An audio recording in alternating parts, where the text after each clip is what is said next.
Buenos días. Este es el primero de dos teóricos de un tema nuevo que vamos a ver, que empezamos hoy, que es suelos y fundaciones. Hoy vamos a ver un teórico sobre suelos y la clase que viene vamos a ya dar el teórico de fundaciones. Pero los dos temas van indisolublemente ligados entre sí. ¿Por qué es esto?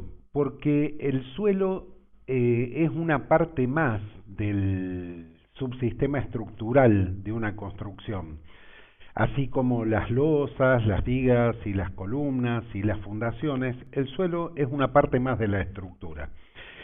A diferencia de las otras partes de las estructuras, el suelo ya viene dado, no lo construimos nosotros. Si bien podemos hacer algo para, por medios mecánicos o químicos, inyectarle sustancias o compactarlo mecánicamente para lograr cambiar algunas características, pero en general se toma el suelo como está, se lo estudia para saber cuáles son sus características y sus propiedades, y se diseñan entonces las fundaciones en función de las características de este suelo. ¿Por qué es importante estudiar los suelos? Bueno, como decíamos recién, es una parte fundamental de la estructura, es una parte más de la estructura, pero no es cualquier parte. Si falla esta parte de la estructura, falla todo. Yo les voy a empezar mostrando el teórico con algunas fotos reales de alguna vivienda de algún lugar de la provincia de Córdoba, no importa de dónde es, y fíjense lo que ha pasado. Esto es una vivienda de los años 60, una típica arquitectura de los 60, que no había tenido problemas a lo largo de 50 años de vida, hasta que se rompió un caño de distribución de agua que pasaba por delante de la vivienda, de la cooperativa de agua, y si ustedes se fijan, van a poder observar en este sector, por ejemplo, cómo se ha hundido, a donde hay cargas puntualizadas,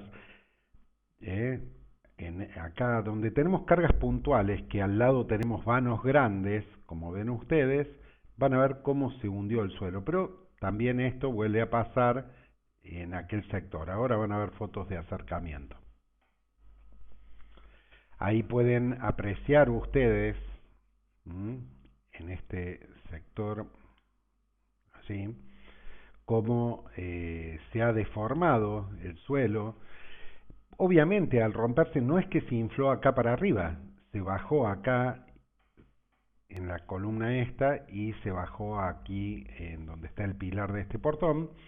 Eso hace que los caños de desagües pluviales que ven ustedes queden este caño desagregado para poder sacar el agua, porque los caños pluviales quedan más bajos que el nivel de la calle. Entonces, cuando sigue lloviendo, es imposible desagotar. Entonces, cada vez más tenemos agua en el suelo, porque al agua de la rotura del caño se le empieza a sumar el agua de lluvia del patio trasero de la vivienda, que no puede ser evacuada a la calle, porque al hundirse la casa, los caños pluviales quedaron más bajos que la calle y además quebrados. De nuevo, en esta foto ustedes pueden apreciar cuáles son los efectos de un colapso de suelos en una construcción. Bueno, después de haber visto esto, creo que entendemos que es necesario estudiar los suelos para que no nos pasen estas cosas y diseñar fundaciones apropiadas para que, si ocurre este tipo de eventos, los daños no sean de esta magnitud. Y vamos entonces sí ahora a empezar a estudiar el suelo, y vamos a empezar diciendo que el suelo está compuesto por tres fases: una fase sólida, una fase líquida y una fase gaseosa. La fase sólida son las partículas minerales del suelo. Es lo que uno siempre se imagina cuando habla de suelo, solo la parte sólida, pero entre partícula y partícula o entre grano y grano de suelo hay aire que queda, es la fase gaseosa, y también hay agua entre las partículas o rodeando las partículas o rodeando los granos de suelo, y tanto el aire como el agua cumplen una función fundamental en el comportamiento de los suelos, por eso hay que tenerlas en cuenta. Vamos a hacer una breve clasificación de los suelos para poder entenderlos. Y como todas las clasificaciones de cualquier cosa de la vida, la clasificación depende de cuál sea la variable en base a la cual clasifico. Si uno clasificara los suelos según su origen, podría decir que hay suelos que son autóctonos y hay suelos que son transportados. ¿Qué quiere decir un suelo autóctono? Es un suelo que permanece, está actualmente en el mismo lugar donde se formó. Un ejemplo de suelos autóctonos son los suelos residuales.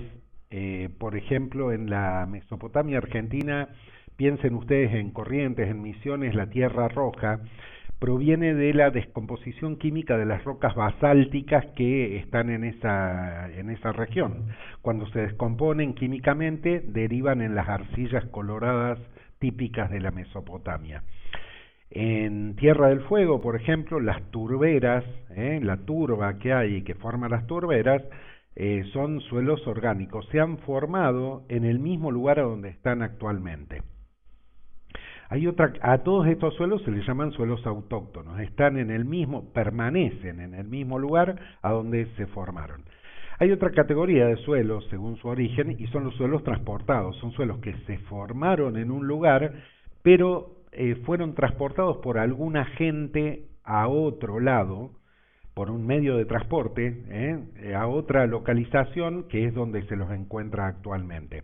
Según cuál sea el agente que los transportó, van a recibir el nombre de la categoría a la que pertenecen.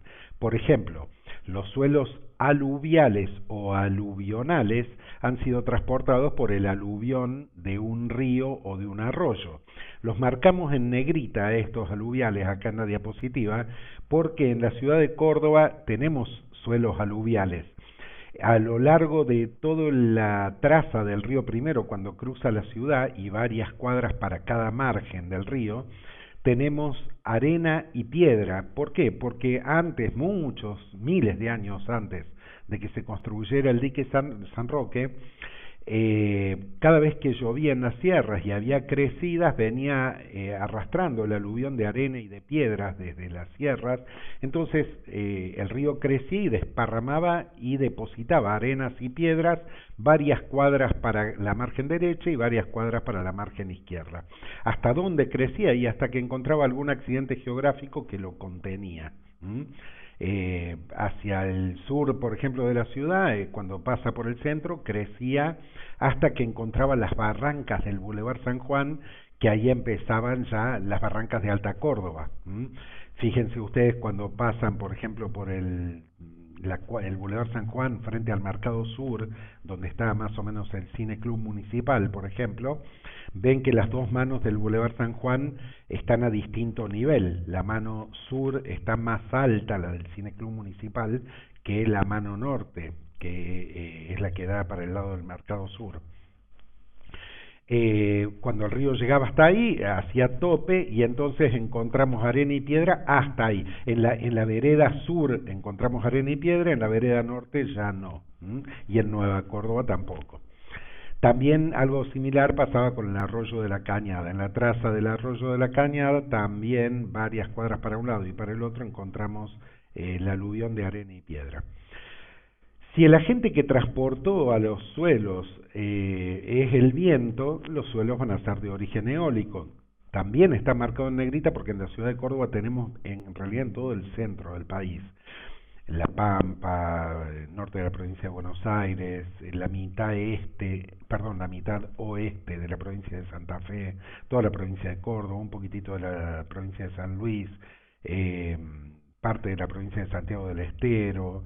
En todos esos sectores tenemos suelos de origen eólico que han sido obviamente transportados por el viento y que vienen del desgaste de la punta de las montañas, de las cadenas montañosas, por ejemplo, el desgaste de las altas cumbres que nos dividen del Valle de Tras la Sierra, o el desgaste de la propia cordillera de los Andes. Como son suelos muy finitos, muy livianitos, polvillo, fácilmente son transportados por el viento y depositados en los valles. Por ejemplo, aquí en todo el centro del país y en la ciudad de Córdoba tenemos mucho de estos suelos. Ya vamos a profundizar después sobre este tipo de suelos. Si en la Patagonia, por ejemplo, Argentina, en general contra la cordillera, en las zonas frías, tenemos suelos de origen glacial. Son suelos que cuando se han formado los glaciares han quedado contenidos dentro del hielo de los glaciares crecen, transportan este suelo, lo muelen por el enorme peso de la masa de hielo y cuando el glaciar se retira porque se va achicando por el cambio climático, porque se va derritiendo, van depositando este suelo ya molido en otra localización. Fíjense que cuando ven alguna foto de algún glaciar o los que han tenido oportunidad de viajar a la Patagonia, cuando ven un glaciar de frente le ven unas manchas marrones como unas franjas que se le llama habitualmente morenas y no es otra cosa que tierra contenida dentro del hielo del glaciar.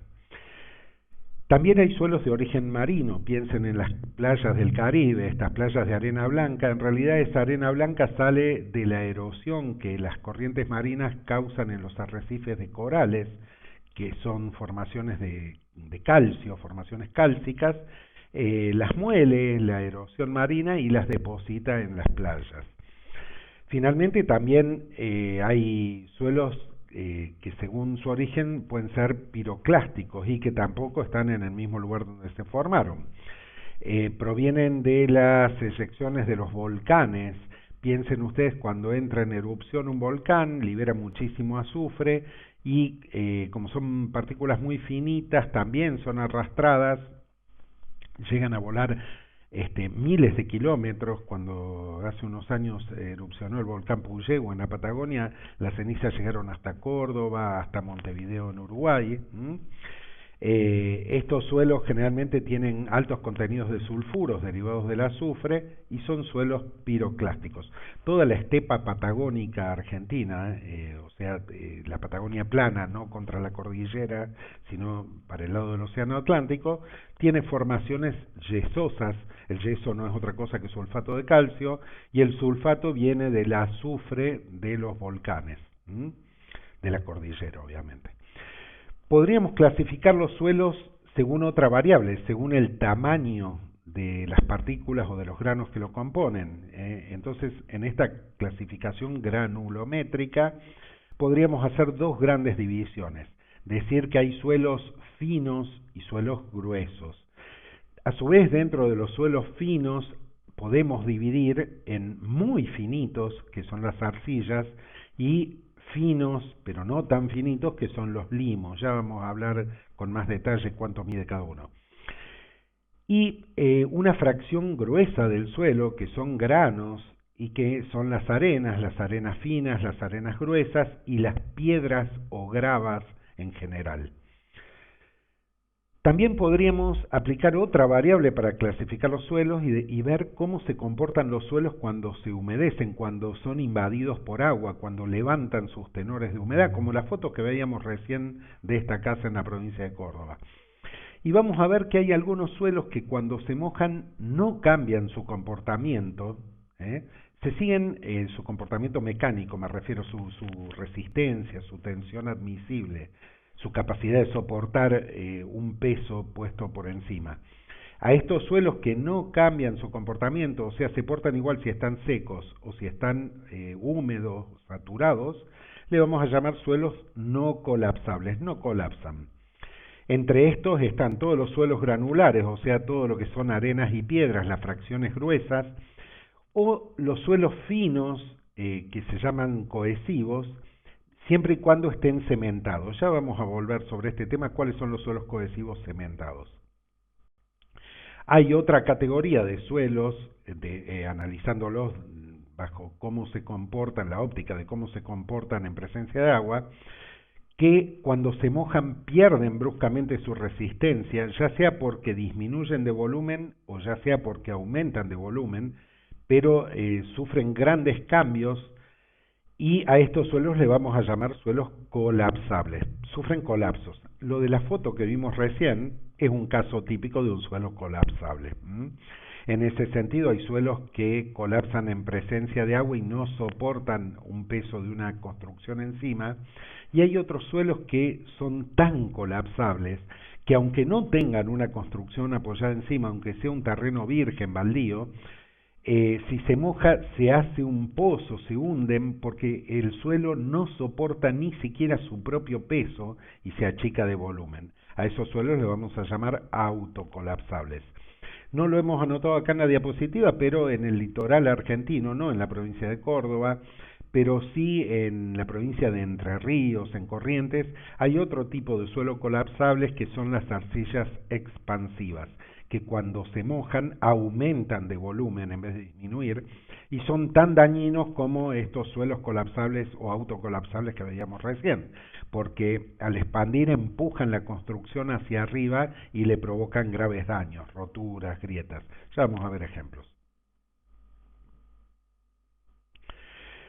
Decíamos que uno podía clasificar los suelos en finos y en gruesos. A los finos dijimos que les íbamos a llamar cohesivos y decía yo que hay dos categorías dentro de los suelos finos o cohesivos.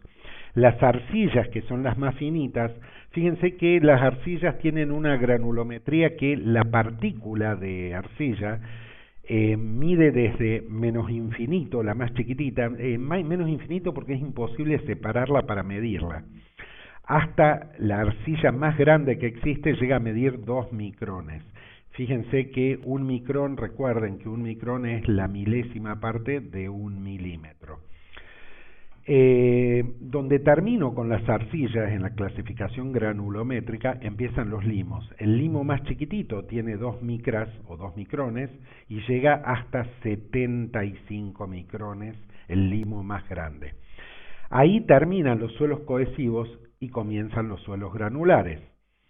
Dentro de los suelos granulares empezamos desde 75 micrones para arriba y hasta 2 milímetros con la arena fina.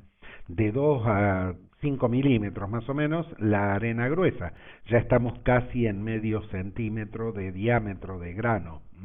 Los suelos granulares se llaman granulares porque tienen forma de grano redondita, ya vamos a ver. Donde terminan las arenas gruesas empiezan las piedras o gravas. Dentro de estas hay varias categorías. La piedra más chiquitita se llama binder y el binder mide más o menos, redondeando, entre medio centímetro y 1 centímetro de diámetro.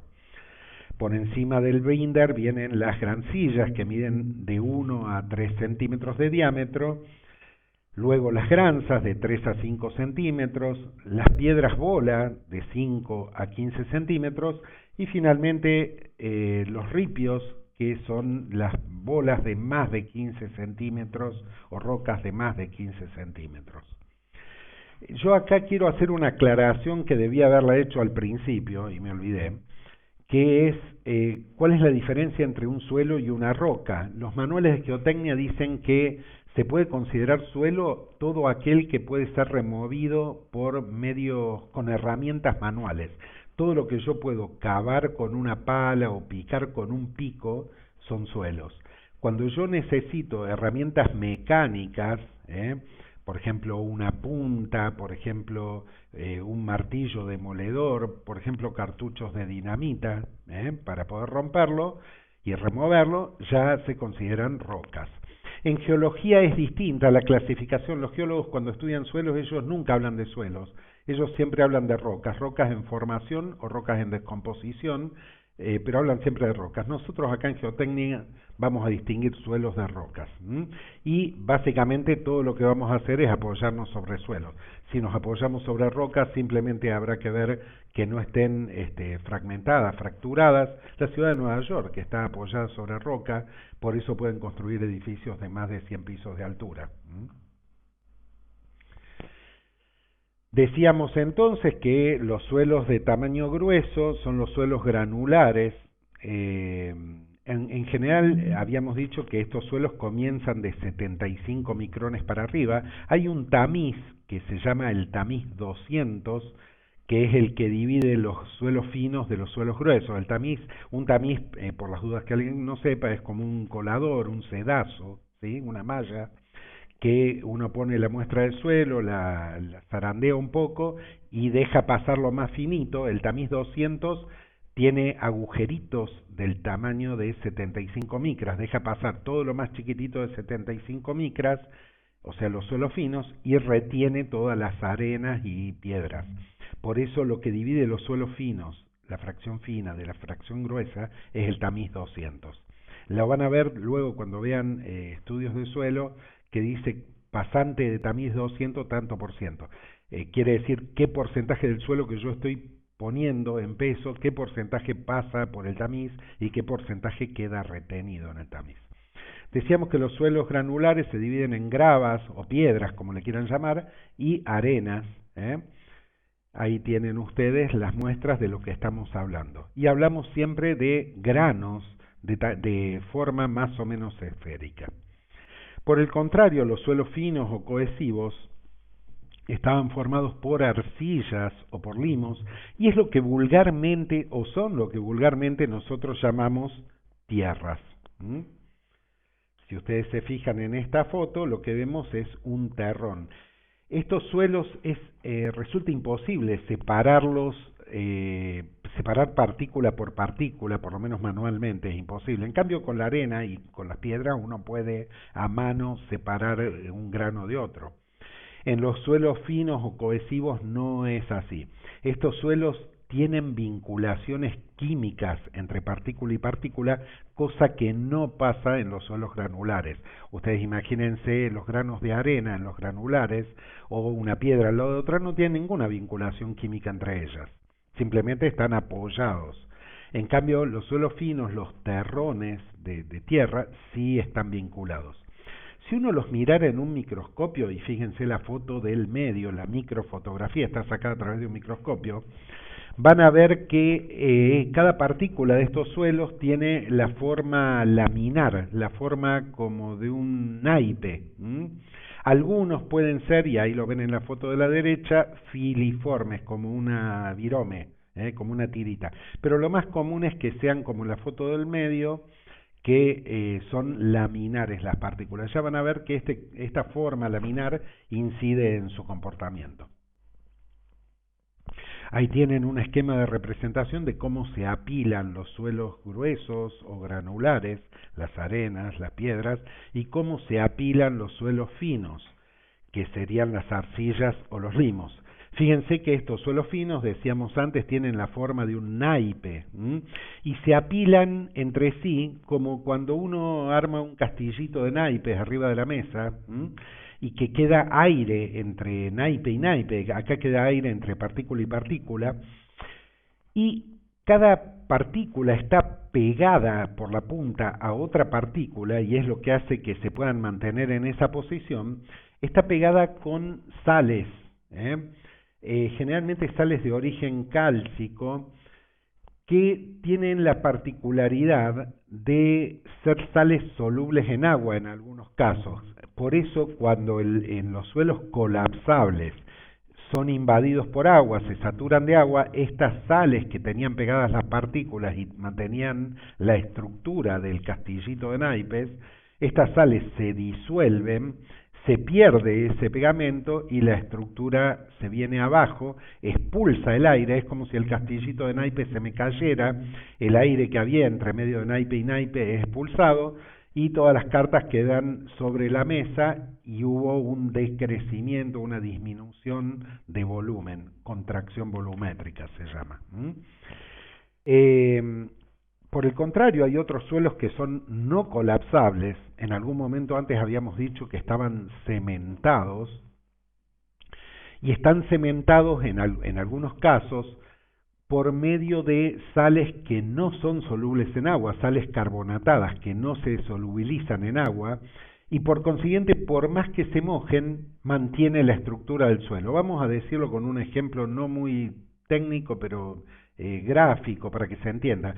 Si yo a mi castillito de naipes que estoy armando sobre la mesa le pego la punta de un naipe con otro para que se queden en su lugar con plasticola, que cuando se moja o se humedece se disuelve, pierde el pegamento y se cae el castillito, vamos a decir que ese castillito, la estructura era colapsable, colapsó en presencia de agua.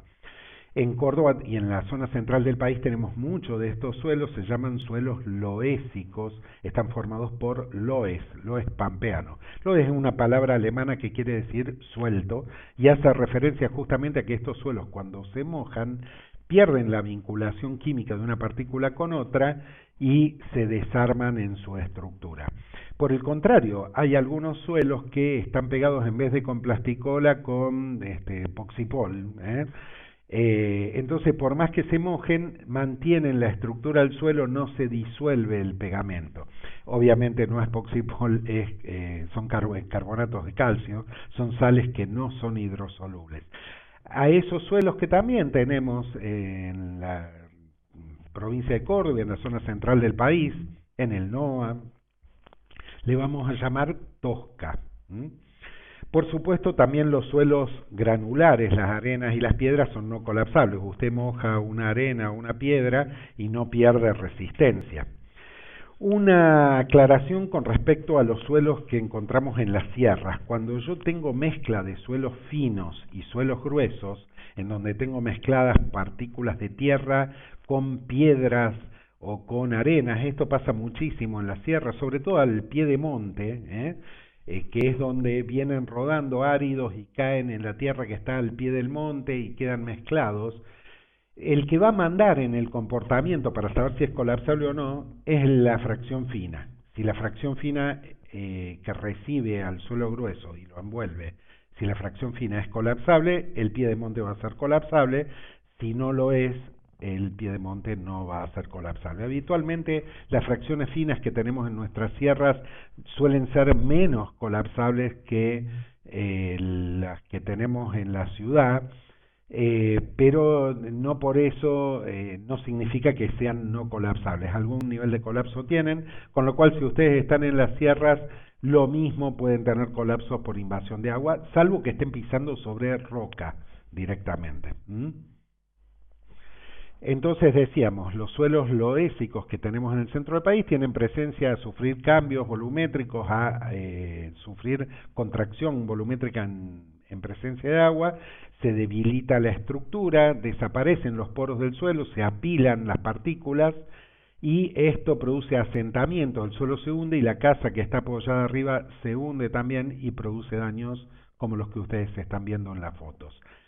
Estos suelos loésicos abarcan toda la zona central de nuestro país.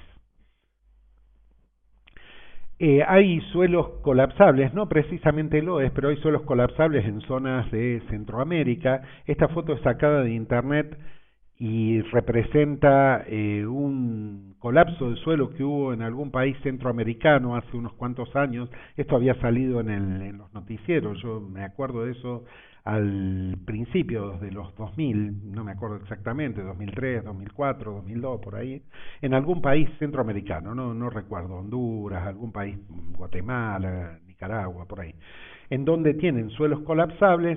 Un acuífero subterráneo fue disolviendo las partículas, fue creando una cárcava, un socavón, lo que acá en Córdoba habitualmente se llaman mallidens, que son cavernas que se van formando porque va desapareciendo el suelo, se achica y va dejando huecos, grandes cavernas, y bueno, fue quedando una cascarita superficial solo de suelo que no aguantó el peso de un edificio que se cayó al hueco ese, y bueno, había no me acuerdo cuántas personas desaparecidas aparte del edificio.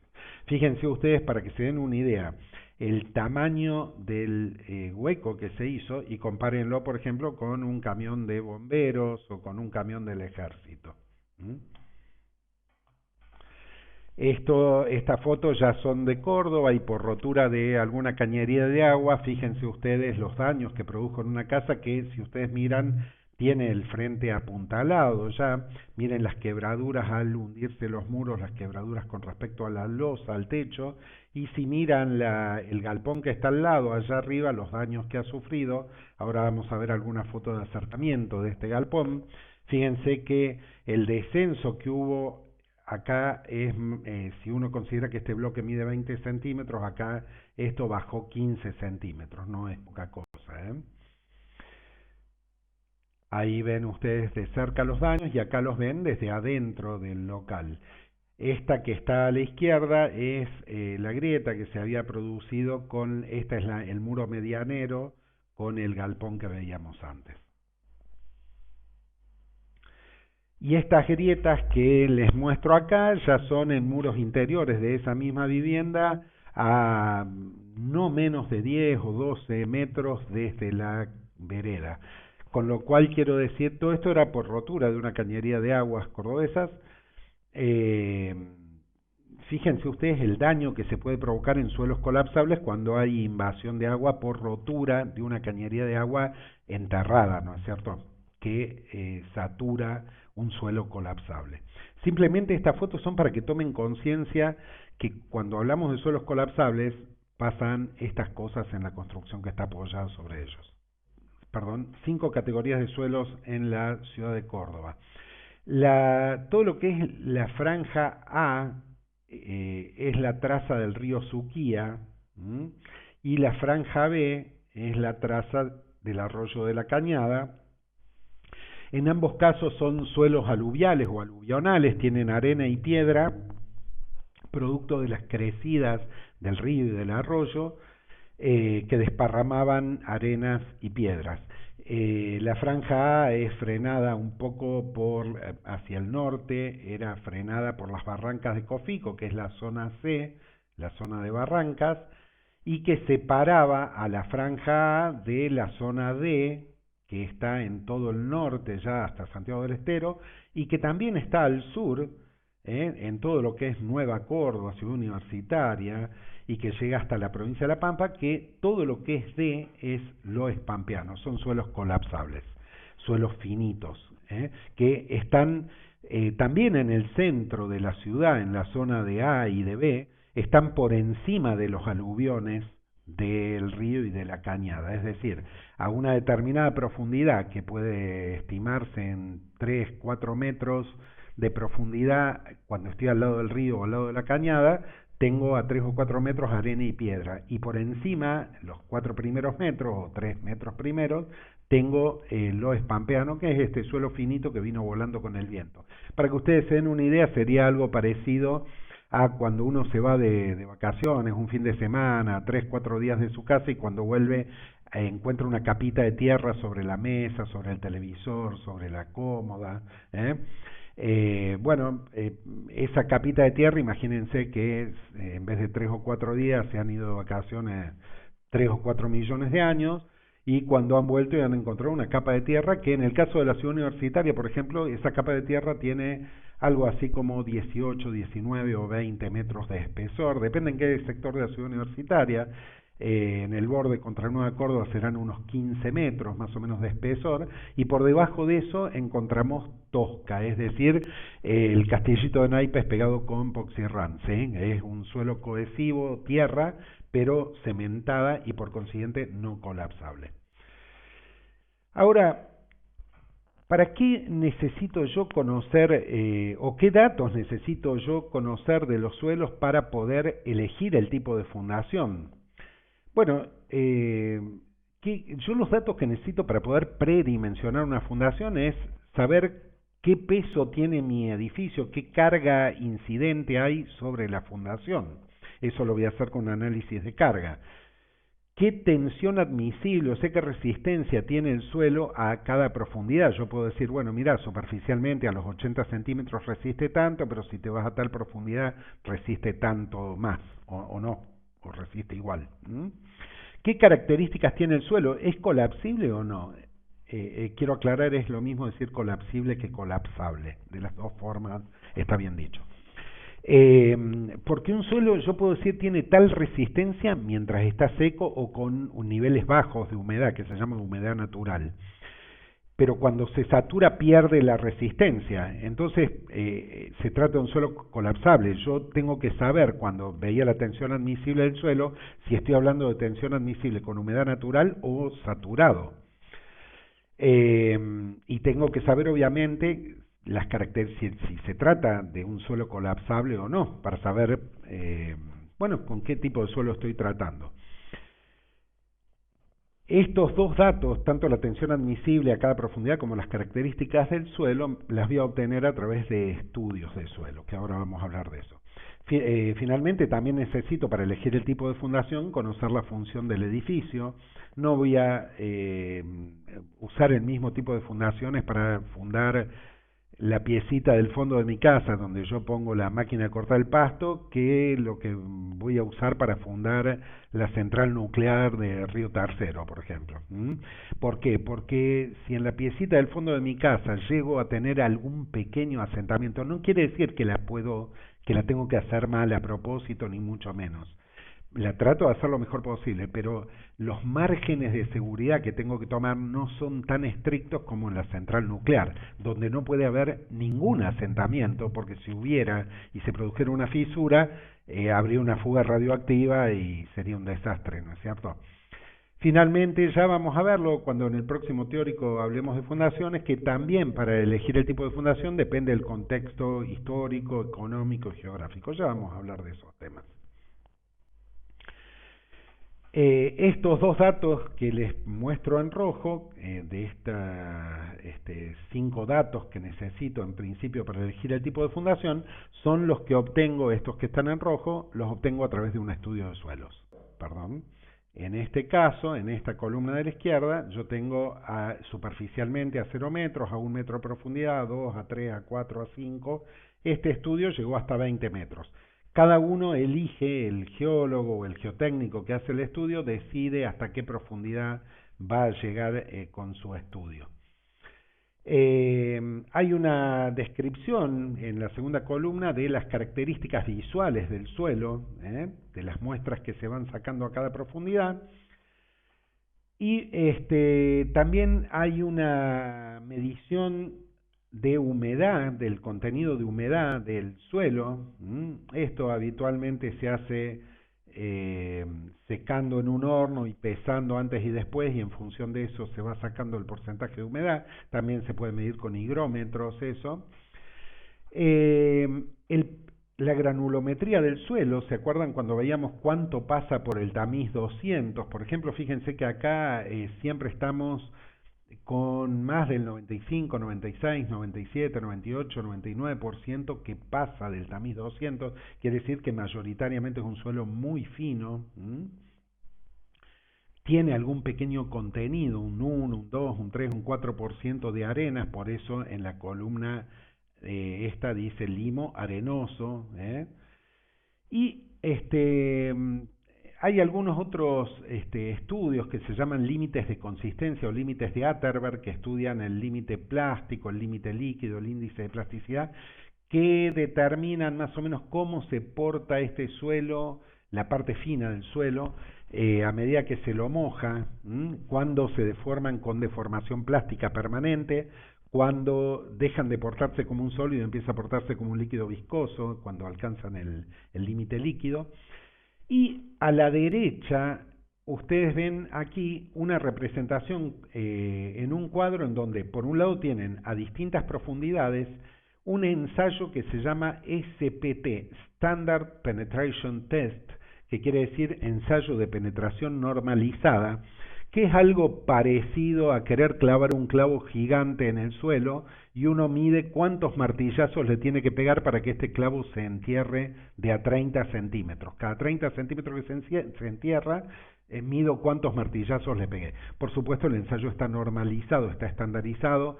El peso de la masa que le pega siempre tiene que ser un peso dado por la norma. La altura de caída de la masa tiene que ser siempre la misma, el diámetro del caño tiene que ser siempre el mismo, y ustedes ven acá que cuando llego a una determinada profundidad, que es más o menos entre los 7, 8, 9 metros, hay un incremento en la cantidad de golpes.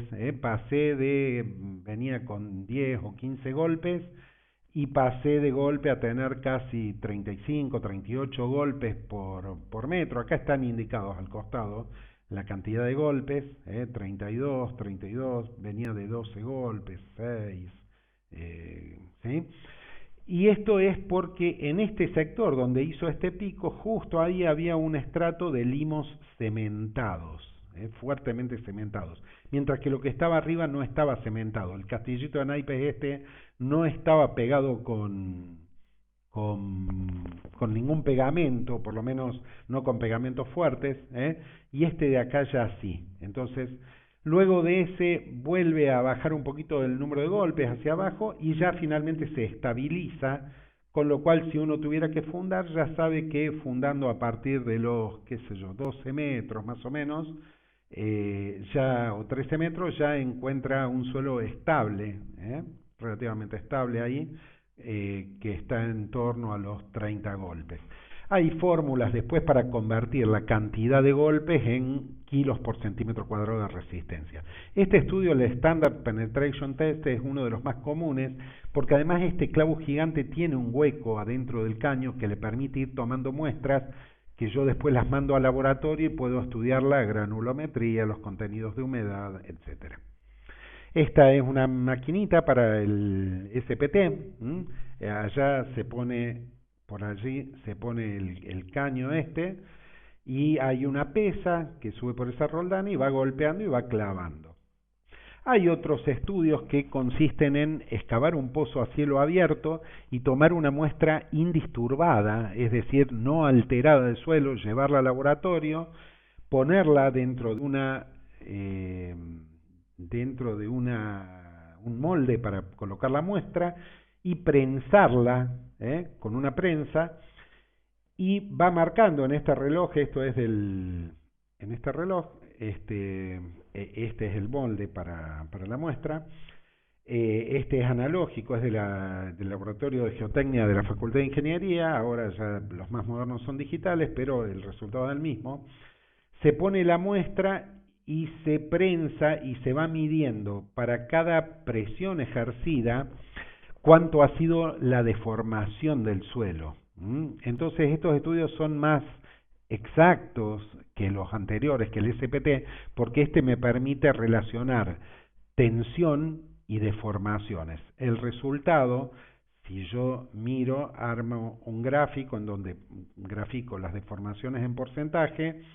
En las abscisas tengo la presión ejercida con la pesa y voy trazando la curva para el suelo, para la muestra de suelo, con la humedad con la que la saqué. Pero también puedo ahora agarrar una muestra, saturarla en laboratorio y hacer el mismo ensayo. Por eso se llama método de doble hedómetro, porque hago dos ensayos. Uno con la humedad natural con la que la saqué y otro con una muestra igual pero saturada. Y entonces la muestra saturada me permite trazar otra curva. Si las dos curvas se superponen, está una justo arriba de otra, quiere decir que el suelo se portó igual con humedad natural que saturado, quiere decir que era un suelo no colapsable. Si entre las dos curvas hay una diferencia, quiere decir que el suelo era colapsable. Cuanto mayor sea la diferencia, mayor será la colapsibilidad del suelo. En el punto en donde hace el quiebre las curvas, en ese punto se calcula cuál era la presión de fluencia en estado saturado o la presión de fluencia con humedad natural. A uno le quedará como diseñador después saber si quiere calcular su fundación para una situación de humedad natural o prepararse para el peor de los casos y hacer una fundación que resista por las dudas que el suelo se sature. Ahí tienen ustedes más en grande el mismo gráfico anterior. Las muestras que se ponen son muestras que uno las saca excavando con mucho cuidado. Esta muestra está sin tallar y estas de la derecha son muestras talladas para laboratorio. Las que se ponen para hacer estos ensayos que se llaman de doble hedómetro, ensayos de consolidación o ensayos de compresión confinada, son estas muestras que parecen como una pastilla de cloro, como un alfajor. Las que tienen la forma de una probeta son para hacer otro tipo de ensayos que se llaman ensayos triaxiales, que también permiten correlacionar tensiones y deformaciones, igual que lo hacía en el gráfico anterior, ¿sí? Nada más que estos ensayos lo hacen en X, en Y y en Z, son más completos todavía. En este caso tengo cargas incidentes homogéneas pero también tengo reacciones de suelo que están marcadas en rojo, que siempre son homogéneas. Lo mismo vale cuando tenemos aventanamientos muy chiquititos. Por el contrario, cuando yo tengo aventanamientos muy grandes, lo que estoy teniendo es gran concentración de cargas, cargas como muy puntuales, y la reacción del suelo es continua. Eso pasa en estructuras independientes, en donde yo tengo que calcular el área incidente sobre una columna y calcular el peso que va a llegar a la fundación por esa columna. Las fórmulas de cálculo, acá se las consigno, ustedes partan de la base que es absolutamente básico esto, que presión o tensión es igual a peso sobre superficie. De acá yo puedo despejar, paso superficie para arriba y tensión para abajo, y entonces superficie va a ser igual a peso sobre tensión. Pero si yo estoy analizando una fundación corrida, que tiene un ancho dado, esta fundación es un gran rectángulo, ¿no es cierto? Entonces, yo sé que la superficie, reemplazando de esta fórmula que vimos última, de esta de acá arriba, yo reemplazo y digo que la superficie de un rectángulo es igual al ancho por el largo, me refiero, el ancho de esta fundación por el largo de la fundación. Quiere decir que ancho por largo de la fundación, reemplazando en esta fórmula de acá arriba, entonces, reemplazo superficie por ancho por largo, y ancho por largo va a ser igual a peso sobre tensión.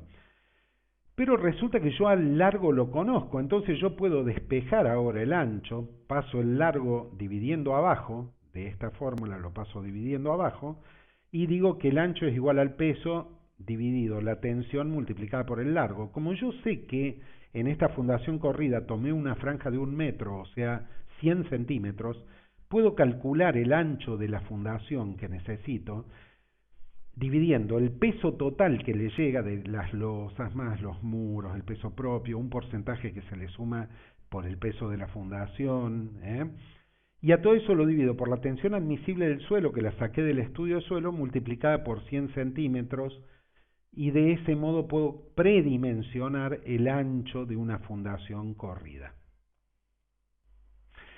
Cuando estoy hablando de una fundación lineal, de una fundación puntual, en el caso de una estructura independiente, yo tengo la opción de que esta sea una base cuadrada. En ese caso no es que mide 1 metro de largo, es un cuadrado. Entonces, el primer paso es todo lo mismo que vimos antes. Tensión es igual a peso sobre superficie, despejo superficie es igual a peso sobre tensión, pero yo sé que si voy a hacer una base cuadrada, la superficie de un cuadrado es lado por lado, o sea, lado al cuadrado. Esto entonces yo puedo reemplazar superficie en esta fórmula, la reemplazo por lado al cuadrado y digo, reemplazando de esta fórmula, lado al cuadrado es igual a peso sobre tensión. Si yo le pongo raíz cuadrada al lado al cuadrado, elimino el cuadrado y le pongo al otro miembro raíz cuadrada, entonces puedo decir que uno de los lados, para una base cuadrada, va a ser igual a la raíz cuadrada del peso que llega a la fundación a través de esta columna, dividido la tensión admisible del terreno, que la saco del estudio de suelos. Se llama bulbo de presiones de esa fundación. Si mi fundación es esta placa negra que tengo acá, vista en corte, el bulbo de presiones es más o menos algo parecido, más o menos como un círculo, en donde desde el fondo de la fundación más o menos ocupa 2 veces el ancho de la fundación hasta llegar a una línea de presión que sea ya despreciable, el 5% de la carga incidente. ¿Está bien? Si yo acá estaba descargando 1 kilo por cada centímetro cuadrado de apoyo de la fundación, cuando ya estoy al doble del ancho de la fundación de profundidad, digo, si esta fundación tenía 50 centímetros de ancho y tenía una carga incidente de medio kilo por centímetro cuadrado, medía 50 centímetros de ancho. Cuando yo estoy a 1 metro de profundidad, o sea, 2 veces 50 centímetros, ya se puede asumir que estoy por debajo del 10% de la carga incidente. Si yo estaba incidiendo con medio kilo, ya acá estoy incidiendo con menos de 50 gramos por centímetro cuadrado, lo cual ya empieza a ser prácticamente despreciable. Cuando me voy 1,5 veces de profundidad con respecto a 1,5 veces con respecto al ancho, ya estoy en el 50% de la carga.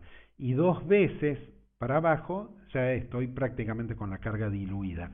Por debajo de eso ya puedo excavar un pozo, si se moja no me importa por debajo de eso, el suelo no va a colapsar porque lo importante es que no se moje este bulbo de presiones. Entonces, como premisa de diseño, uno puede decir que si estoy en presencia de suelos colapsables, y hago mucho hincapié en esto porque toda la provincia de Córdoba y la zona central del país tenemos muchos de estos suelos, lo que tenemos que hacer como premisa de diseño es evitar que se humedezcan estos suelos. Ustedes miren, en general estos suelos que tenemos en la zona central del país, yo les conté que en América Central también los tienen. ¿Se acuerdan la fotografía esa del edificio que se hundió en Honduras, que les mostré, que desapareció? Los geólogos mexicanos, como tienen mucho de estos suelos, a este tipo de suelos no le llaman loes como le llamamos nosotros. ¿Saben cómo le llaman? Le dicen migajo o migajón, porque dice que estos suelos se portan muy parecido a una miga de pan. ¿Vieron cuando me sobró pan de la semana pasada, que el pan está duro? Parece que es muy resistente, pero si yo lo pongo a ese pan duro adentro de una olla con agua y lo dejo, se empieza a desarmar toda la miga, se desarma toda la estructura del pan. A estos suelos les pasa algo parecido, por eso ellos le llaman migajo o migajón. Si yo sé que tengo en toda la zona central de nuestro país, y en Córdoba, en la ciudad y en la provincia, muchos suelos colapsables superficialmente, si me voy a apoyar en un suelo colapsable, tengo que evitar que ese suelo se moje. ¿Cómo puedo hacer para esto? Para prevenir que se moje. Bueno, yo puedo levantar el nivel de implantación y hacer terraplenes para que el agua de lluvia sea desplazada e ingrese al suelo lejos del bulbo de presiones de mi cimiento, que estará por acá, el bulbo de presiones. Entonces lo que se va a mojar estará no coincidiendo con mi bulbo de presiones. Otra alternativa también es, por si se me rompe alguna cañería, tratemos de meter las cañerías dentro de canales sanitarios o trincheras sanitarias. Si se rompe un caño enterrado, pierde y queda dentro de este canal de hormigón que tendrá pendiente y alejará el agua lejos de la construcción.